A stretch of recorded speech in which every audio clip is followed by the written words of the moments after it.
ಎಲ್ಲರಿಗೂ ನಮಸ್ಕಾರ ಸ್ನೇಹಿತರೆ. ಮತ್ತೊಮ್ಮೆ ನನ್ನ ಚಾನೆಲ್ಗೆ ನಿಮ್ಮೆಲ್ಲರಿಗೂ ಆತ್ಮೀಯವಾದ ಸ್ವಾಗತ ಸ್ನೇಹಿತರೆ. ಇವತ್ತಿನ ಈ ವಿಡಿಯೋದಲ್ಲಿ ಮಾರ್ಗಶಿರ ಮಾಸದಲ್ಲಿ ಬಂದಿರುವಂಥ ವಿಶಿಷ್ಟವಾದ ಅಕುರತ ಸಂಕಷ್ಟಹರ ಚತುರ್ಥಿಯ ಒಂದು ಆಚರಣೆಯ ಬಗ್ಗೆ ತಿಳಿಸ್ಕೊಳ್ತಾ ಇದ್ದೀನಿ. ಸಂಕಷ್ಟಹರ ಚತುರ್ಥಿ ತಿಥಿ ಯಾವಾಗ ಪ್ರಾರಂಭವಾಗಿ ಯಾವಾಗ ಮುಕ್ತಾಯವಾಗುತ್ತದೆ? ಈ ಒಂದು 12 ಮಾಸಗಳಲ್ಲಿ ಗಣಪತಿಯನ್ನು 12 ನಾಮಗಳಿಂದ ಪೂಜಿಸಲಾಗುತ್ತದೆ. ಹಾಗಾಗಿ ಮಾರ್ಗಶಿರ ಮಾಸದಲ್ಲಿ ಗಣಪತಿಯು ಪಾರ್ವತಿಗೆ ಹೇಳಿದಂಥ ಒಂದು ಕಥೆಯನ್ನು ಈ ವಿಡಿಯೋದಲ್ಲಿ ತಿಳಿಸ್ಕೊಡ್ತೀನಿ.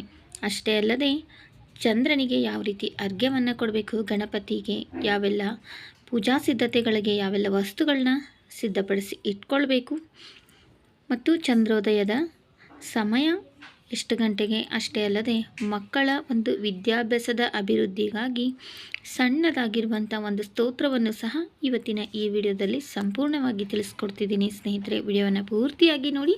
ವಿಡಿಯೋ ಇಷ್ಟ ಆದರೆ ಲೈಕ್ ಮಾಡೋದನ್ನು ಮರಿಬೇಡಿ. ಅಷ್ಟೇ ಅಲ್ಲದೆ ಹೊಸಬ್ರಾರಾದರೂ ನನ್ನ ಚಾನಲನ್ನು ನೋಡ್ತಾ ಇದ್ದರೆ ದಯವಿಟ್ಟು ಸಬ್ಸ್ಕ್ರೈಬ್ ಮಾಡಿಕೊಂಡು ಸಪೋರ್ಟ್ ಮಾಡಿ ಸ್ನೇಹಿತರೆ.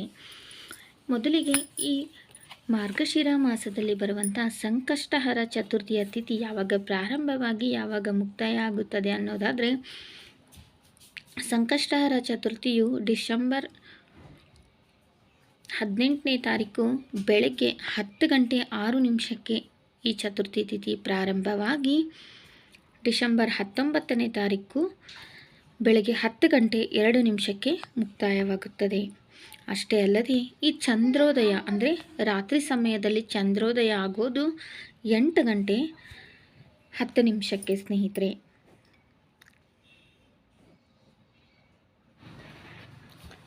ಇನ್ನು ಈ ಸಂಕಷ್ಟಹರ ಚತುರ್ಥಿಗೆ ಪೂಜಾ ವಸ್ತುಗಳನ್ನ ಯಾವ ರೀತಿ ಸಿದ್ಧತೆ ಮಾಡಿಟ್ಕೊಳ್ಬೇಕಂತಂದರೆ, ಸಂಕಷ್ಟಹರ ಚತುರ್ಥಿಗೆ ನಮಗೆ ಮುಖ್ಯವಾಗಿ ಬಿಲ್ವಪತ್ರೆ, ಗರಿಕೆ, ತುಂಬೆ ಹೂವು ಹಾಗೂ ಕೆಂಪು ಕಣಗಲೆ ಹೂಗಳನ್ನ ತಂದಿಟ್ಕೊಳ್ಬೇಕಾಗುತ್ತೆ. ಇನ್ನು ಪೂಜೆಗಾಗಿ ನೈವೇದ್ಯಕ್ಕೆ ತೆಂಗಿನಕಾಯಿ, ತಾಂಬೂಲ ಮತ್ತು ಹಣ್ಣುಗಳು. ಅಷ್ಟೇ ಅಲ್ಲದೆ ಈ ನೈವೇದ್ಯಕ್ಕೆ ಕಡುಬನ್ನು ಮಾಡ್ಬೋದು, ಮೋದಕವನ್ನು ಮಾಡ್ಬೋದು. ನಮ್ಮ ಶಕ್ತಿ ಅನುಸಾರ ನಮ್ಮ ಏನಾದರೂ ಮಾಡಿ ಅಡುಗೆಯನ್ನು ಮಾಡಿ ನೈವೇದ್ಯವನ್ನು ಮಾಡಬೇಕಾಗುತ್ತೆ. ಮುಖ್ಯವಾಗಿ ಪೂಜಾ ಸಮಯದಲ್ಲಿ ವಿಘ್ನವಾಗದಂತೆ ನೋಡಿ ಎಚ್ಚರದಿಂದ ಪೂಜೆಯನ್ನು ಮಾಡಬೇಕಾಗುತ್ತೆ. ಅಷ್ಟೇ ಅಲ್ಲದೆ ಪೂಜೆ ಎಲ್ಲ ಆದ ನಂತರ ಚಂದ್ರನಿಗೆ ಅರ್ಘ್ಯವನ್ನು ಕೊಡಬೇಕು. ಹಾಲಿನಿಂದ ಆದರೂ ಕೊಡ್ಬೋದು, ನೀರಿನಿಂದನಾದರೂ ಕೊಡ್ಬೋದು ಸ್ನೇಹಿತರೆ. ಪೂಜಾನ ಸಂಕಲ್ಪ ಸಹಿತವಾಗಿ ಮಾಡಬೇಕು. ಹೂ, ಮಂತ್ರಾಕ್ಷತೆ, ಕೈಯಲ್ಲಿ ದಕ್ಷಿಣೆ ಸಹಿತ ಇಟ್ಕೊಂಡು ಸಂಕಲ್ಪವನ್ನು ಮಾಡಿಕೊಂಡು ಈ ಸಂಕಷ್ಟಹರ ಚತುರ್ಥಿಯನ್ನು ಮಾಡಬೇಕಾಗುತ್ತೆ ಸ್ನೇಹಿತರೆ. ಕಲಸ ಪೂಜಾ, ಧ್ಯಾನ, ನಮಸ್ಕಾರ, ಆಹ್ವಾನ, ಆಸನ, ಪಾದ್ಯ. ಅಷ್ಟೇ ಅಲ್ಲದೆ ಅರ್ಘ್ಯ ಕೊಡಬೇಕು, ಆಚಮನ ಮಾಡಬೇಕು, ಪಂಚಾಮೃತ ಸ್ನಾನವನ್ನು ಮಾಡಬೇಕು, ಗೆಜ್ಜೆ ವಸ್ತ್ರವನ್ನು ಏರಿಸಬೇಕು. ಇದಿಷ್ಟು ವಸ್ತುಗಳನ್ನ ನಾವು ಸಿದ್ಧತೆ ಮಾಡಿಟ್ಕೊಂಡು ಪೂಜೆಯನ್ನು ಮಾಡಬೇಕಾಗುತ್ತೆ. ಮತ್ತು ಅರಿಶಿನ, ಕುಂಕುಮ, ಅಕ್ಷತೆ, ಅಷ್ಟಗಂಧ ಇದೆಲ್ಲವನ್ನು ನಾವು ರೆಡಿ ಮಾಡಿ ಇಟ್ಕೊಳ್ಬೇಕಾಗುತ್ತೆ ಸ್ನೇಹಿತರೆ. ಮುಖ್ಯವಾಗಿ ನಮಗೆ ಸಂಕಲ್ಪಕ್ಕೆ ನೀರಿಟ್ಕೊಂಡಿರಬೇಕು. ಹಾಗೆ ಪೂಜೆಗೆ ಕುತ್ಕೊಳ್ಳೋದಕ್ಕಿಂತ ಮುಂಚೆ ಎಲ್ಲ ವಸ್ತುಗಳನ್ನ ಸಿದ್ಧತೆ ಮಾಡಿ ಇಟ್ಕೊಂಡು ಕುತ್ಕೊಂಡ್ರೆ ನಮಗೆ ಪೂಜೆಯಲ್ಲಿ ಯಾವುದೇ ರೀತಿಯಾದಂಥ ವಿಘ್ನ ಬರದೆ ನಾವು ಸಮಾಧಾನವಾಗಿ ಪೂಜೆಯನ್ನು ಮಾಡಬಹುದು ಸ್ನೇಹಿತರೆ.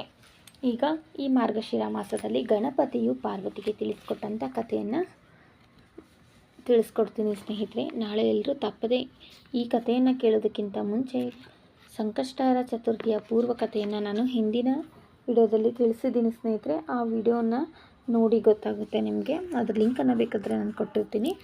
ಆ ವಿಡಿಯೋ ಕಥೆಯನ್ನು ಕೇಳಿದ ಮೇಲೆ ಈ ಕಥೆಯನ್ನು ಕೇಳಬೇಕಾಗುತ್ತೆ. ಆ ಕಥೆಯನ್ನು ಕೇಳೋದಕ್ಕಿಂತ ಮುಂಚೆ ಈ ಕಥೆಯನ್ನು ಕೇಳಬಾರ್ದು. ಪೂರ್ವ ಕಥೆಯನ್ನು ಓದಿದ ನಂತರನೇ ಈ ಕಥೆಯನ್ನು ಓದಬೇಕನ್ನೋದು ಒಂದು ನಿಯಮ ಸ್ನೇಹಿತರೆ. ವಿಡಿಯೋದಲ್ಲಿ ಅದನ್ನು ಹಾಕೋದಕ್ಕೆ ವಿಡಿಯೋ ತುಂಬ ದೊಡ್ಡದಾಗುತ್ತೆ. ಹಾಗಾಗಿ ಅದನ್ನು ನಾನಿವತ್ತು ಹೇಳ್ತಾ ಇಲ್ಲ. ಹಿಂದಿನ ವಿಡಿಯೋದಲ್ಲಿ ಹೇಳಿದ್ದೀನಿ. ಆ ಕಥೆಯನ್ನು ಕೇಳಿ ಸ್ನೇಹಿತರೆ.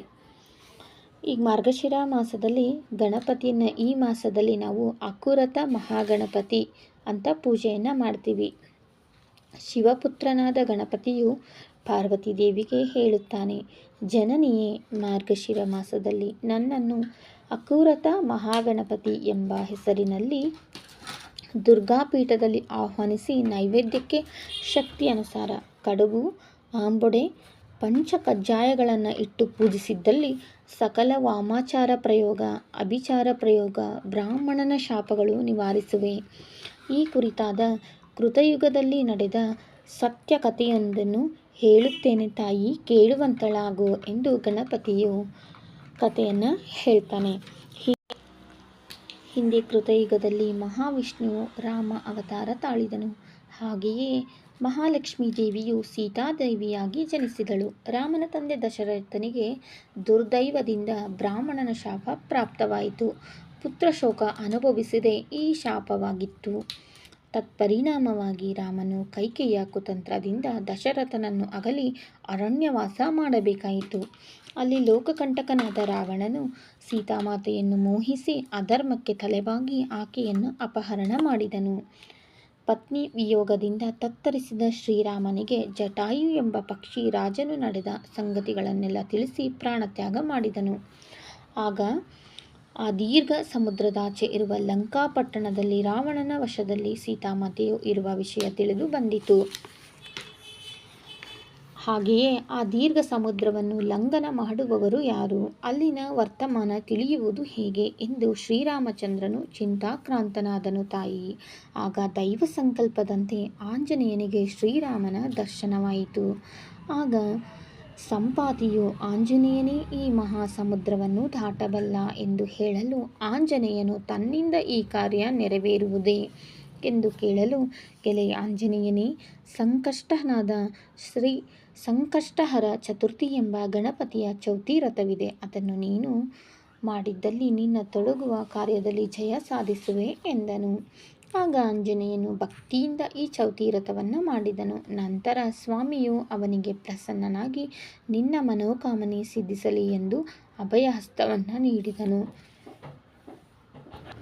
ಆಗ ಆಂಜನೇಯನು ನಿರ್ವಿಘ್ನವಾಗಿ ಸಮುದ್ರಾಲಂಘನವನ್ನು ಮಾಡಿ ದೇವಿಯನ್ನು ಅಶೋಕವನದಲ್ಲಿ ಕಂಡು ಲಂಕಾದಹನ ಮಾಡಿದನು. ಎಂಬಲ್ಲಿಗೆ ಶ್ರೀಕೃಷ್ಣ ಯುಧಿಷ್ಠರ ಸಂವಾದದ ಸಂಕಷ್ಟಹರ ಅಕ್ಕುರಥ ಮಹಾಗಣಪತಿಯ ಮಾರ್ಗಶಿರ ಮಾಸದ ಕಥಾಮಹಿಮೆಯು ಸಂಪೂರ್ಣವಾಯಿತು.